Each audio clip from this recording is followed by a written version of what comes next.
Halo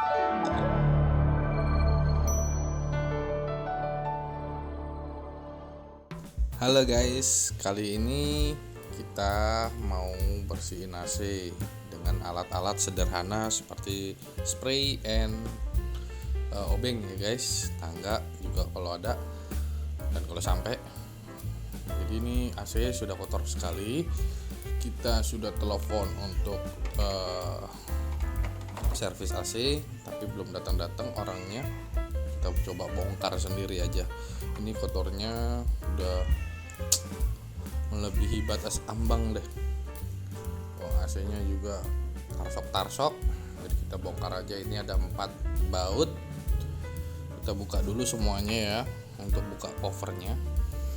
Ini teman-teman bisa mencontoh juga di rumah kalau mau bersihin AC sendiri bisa. Nah, setelah dibuka covernya, kita ambil spray dan kita semprotkan saja debu-debunya. Nah, ini kita juga butuh plastik.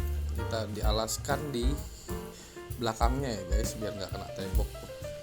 Lalu mesinnya itu kita tutup plastik juga biar tidak kena semprotan.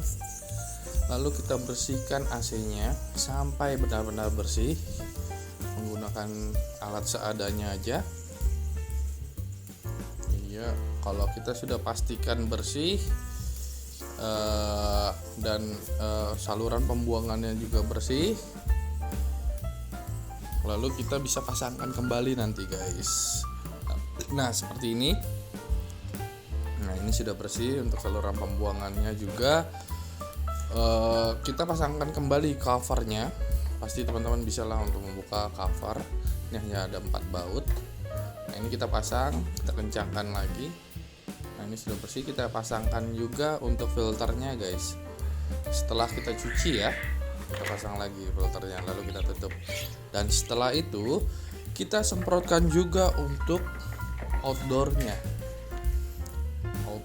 juga perlu disemprot dan dibersihkan. Ini sudah cukup bersih saya rasa. Oke. Nah, kita ke outdoor.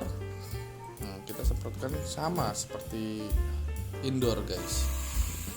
Nah, kita semprot dengan merata ya guys. Ini saya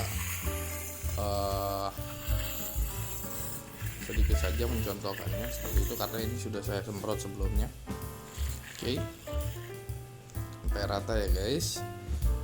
Nah, setelah itu bisa kita coba untuk menyalakan AC-nya kembali. Seperti ini, kita coba nyalakan apakah sudah dingin. Jadi untuk AC yang kotor itu dingin, tidak bisa dingin ya guys. Jadi kita coba saat ini nyalakan dulu, kita nyalakan swingnya. Oke, ini sudah dingin guys. Ini tips dari saya untuk teman-teman bisa melakukan sesuatu di rumah dengan alat-alat seadanya dan sederhana. Kalau ada tips-tips lain nanti saya akan coba share lagi ya teman-teman. Sampai ketemu lagi di video-video saya selanjutnya. Bye.